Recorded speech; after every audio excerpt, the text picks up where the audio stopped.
안녕하세요. 이원욱입니다. 자, 오늘은 바둑 삼국지 농심신라면배 개막 이야기를 전해드리려고 합니다.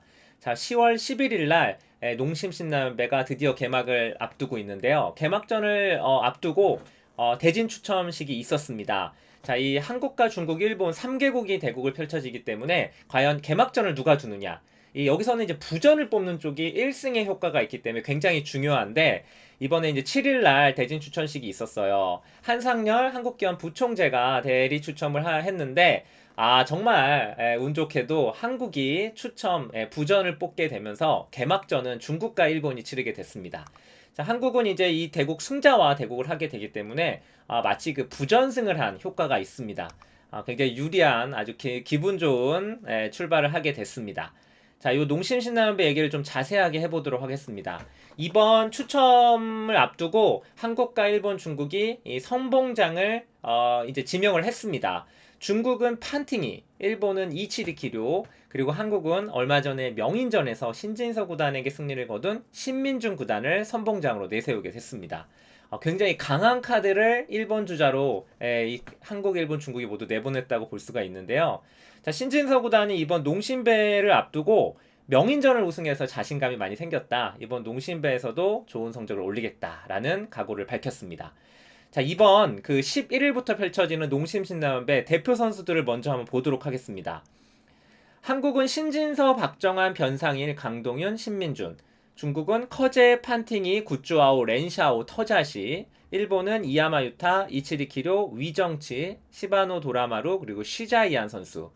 특히 일본은 이제 전년도와 멤버가 똑같고요. 전년도에는 한국이 신진서의 연승, 5연승으로 우승을 차지했죠. 그런데 중국이 3등을 차지했어요. 일본이 2등을 차지하고 어떻게 보면 중국 입장에서는 굉장히 충격적인 결과가 작년에 만들어졌는데 한국은 통산 15번째 우승 그리고 3연속 우승에 도전하는 농심 신라면배입니다. 이 농심 신라면배는 우승 상금이 5억이고요. 2등과 3등은 상금이 아예 없습니다. 그리고 대국료가 300만 원이 주어지고 연승전이기 때문에 3연승을 할 때마다 3연승을 하는 순간 1000만 원의 연승 상금이 별도로 주어지고 3연승 후에는 1승 할 때마다 1000만 원씩 상금이 주어집니다. 그러니까 예를 들면 5연승을 하게 되면 3연승 1000만 원, 또 4연승, 5연승 또 1000만 원씩 추가돼서 연승 상금만 무려 3000만 원을 획득할 수 있는 방식입니다. 그러니까 이 연승을 많이 하게 되면 굉장히 짭짤하게 상금을 받아갈 수 있는 농심신라면배고요. 자, 제한 시간은 각자 1시간에 1분 초읽기 1회가 주어지는 방식입니다. 자, 이제 이 각 선수들의 얼굴들을 한번 볼까요? 신진서, 박정환, 변상일, 강동윤, 신민준. 네, 5명의 선수들. 중국은 구쭈아오, 렌샤오, 터자시, 커제, 판팅이 선수입니다. 요 5명의 선수고요. 중국은 이야마유타, 이치리키료, 그리고 시자이안, 시바로 도라마루, 그리고 위정치 선수. 이렇게 5명의 선수가 출전을 하게 됩니다. 자, 이 11일 날 중일전이 펼쳐지고 신민준 선수는 이제 12일 날 이 대국 승자와 만나게 되는데 지금 이치리키로 선수와는 한 번 대국을 해서 한 번 진 경험이 있고요. 그리고 판팅이 선수와는 2승 3패. 두 선수에게 모두 상대 전적 약간의 밀리고 있습니다. 아마도 객관적인 전력상은 중국의 판팅이 선수와 만날 가능성이 굉장히 높은데 이 판팅이 선수가 이 농심신라면배에서 굉장히 강합니다. 이 전적을 보시면 농심신라면배에서만 무려 18승 7패, 특히 두 대회에 걸쳐서 7연승을 판티기 선수가 7연승을 무려 2번이나 한 경험이 있습니다. 이번 대회에서 와일드카드를 받았는데 이 중국에서 얼마나 판팅이 선수를 믿고 있는지 알 수가 있는 거고요. 한국도 지금 최근에 명인전에서 신진서에게 2대0으로 승리를 거두고 지금 가장 절정의 컨디션이라고 할 수 있는 신민중 구단을 선봉장으로 내세웠습니다.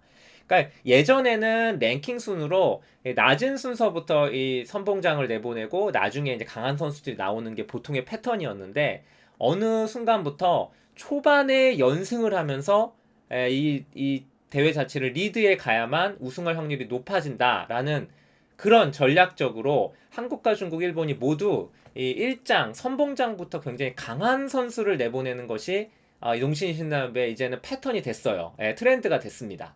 그래서 이번에도 역시 한중일 모두 에이스 카드를 꺼내 들었고요.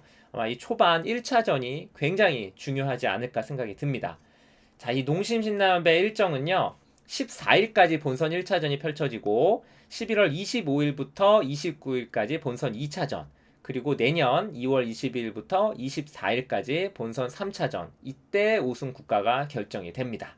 자, 정말 한중일 최강의 멤버들로 구성된 농심 신라면배 세계바둑 최강전, 과연 한국의 3연속 우승이 가능할지 많은 관심과 응원 부탁드리고요. 이현욱TV에서도 주요 대국들 하이라이트와 생중계로 함께 보내드리도록 하겠습니다.